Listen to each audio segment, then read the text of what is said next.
The horror genre is the most important genre in the film industry, and they have been improving from the ones back then looking like this. A moment ago, I stumbled upon a most amazing phenomenon. Something so incredible, I mistrust my own judgment. Look. To now this.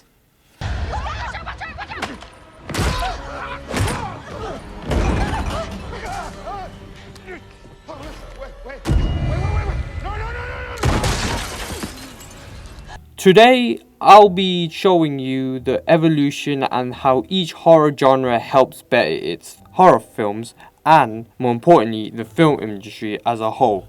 So, without further ado, let's get started. Listen to them.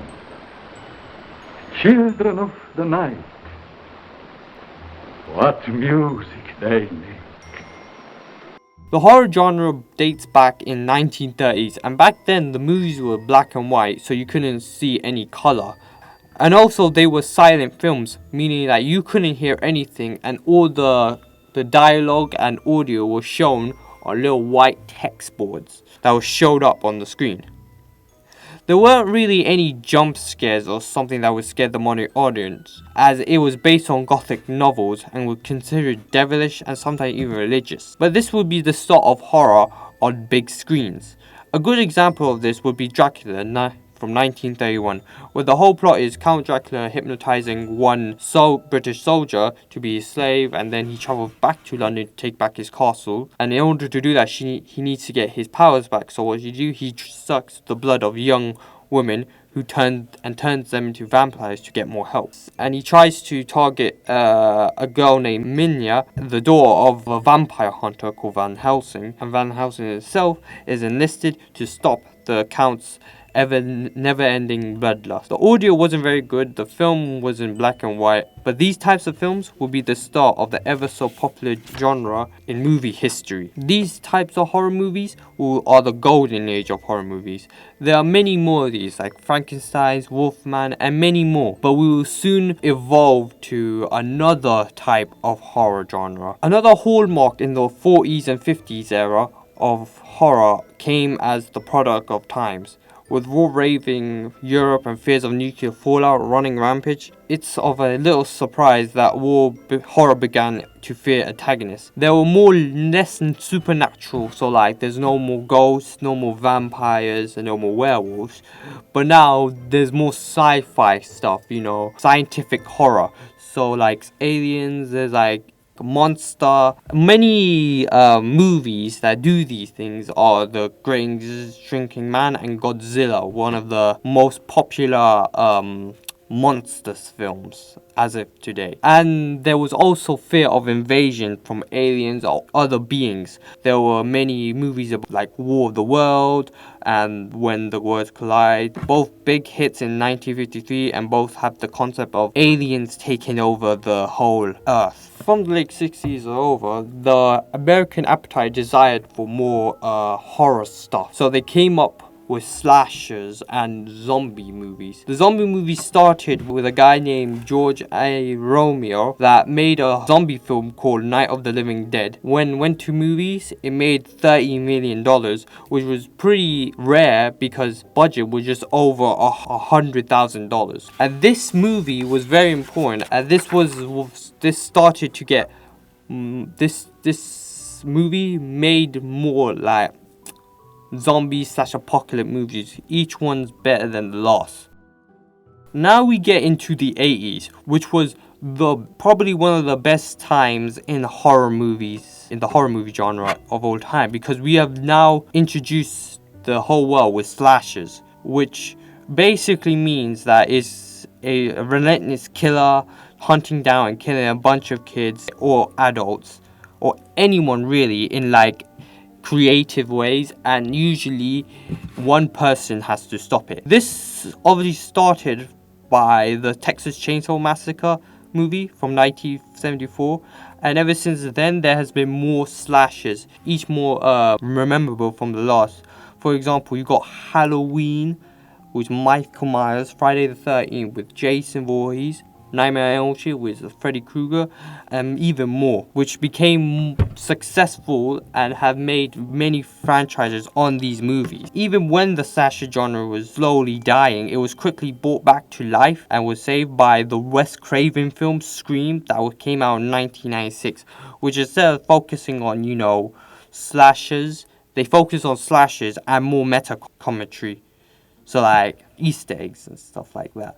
We'll talk about that more on. After this, they suffer from exhaustion in the wake because slasher films, they have the same format and their sequels usually are pretty bad than the original. But since the invention of CGI and special effects, more, movies that were primarily on CGI, such as Anaconda, which had like a CGI snake, that was very rare for a film back then.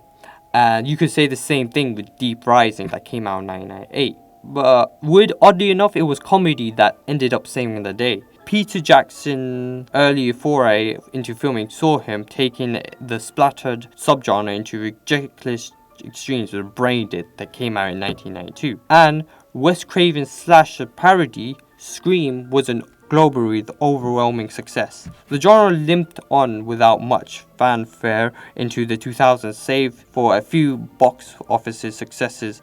The zombie genre, however, sprang back into unlife during this decade, arguably spurred on by the unprecedented success of the Max Brooks novel World War Z, later on becoming a film in its own right. There was many zombies type movies in these years. For example, the Resident Evil game came out in 2002, which was actually a video game adaptation. And it was the first from many zombie movies, such as 28 Days Later, Dawn of the Dead, that came out in 2004, Land of the Dead, 2005, I Am Legend from 2007, and Zombie Land, that came out in 2009. The state of the horror industry today has been hotly tested, with genres seemingly relying on churning out remakes, reboots, and endless sequels. Many argue that it's languishing in the doldrum once again with little originality to offer a modern audience. The resurgence of torture porn is also derided as the subgenre has come back into the fore in the wakes of the 2000s, with films like Saw and The Hostel being successful and having their own franchises. On the other hand, glimmers of hope shine through the examples of extreme originality and artistry, with Cabin in the Woods, as it was being called the scream of their decade. The recent release of Babadook and The Girl Walks Home at Night, both released in 2004, breathed new life into the genre. George Peele, a writer, producer, and actor, rose as the new kings of horror with original films, including Get Out, that came out in 2007, Us, that came out in 2019, and Nope, that came out in 2022, which are right now the top Rotten Tomatoes best horror films of all time. While scary, these films can be smart and provide social political commentary.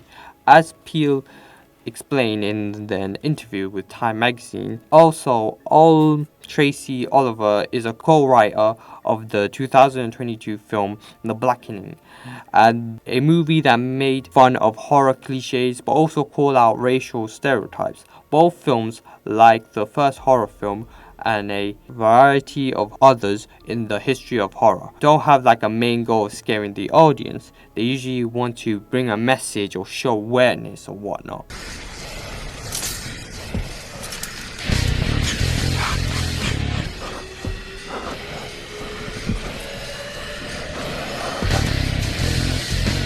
In horror movies, there are many codes and conventions. Some can be different than others. Some codes and conventions usually contain a jump scare, some sound effects, a main character, blood, gore, and a villain. A perfect example of a horror film that has all these codes and conventions is in the 1996 film Scream, with its opening scene, as it's one of the most memorable scenes in the horror movie history. We can see the main character being the teenage girl called Casey Becker. The sound effects from being the glass being broken, the gore and blood from the victim and the jump scare from the Ghostface characters. Horror movies will always be one of the most popular genres in the film industry. Whether it's good or bad, you still have fun watching it, and there is something for everyone in this genre. Thank you for watching my video, and as always, stay fresh.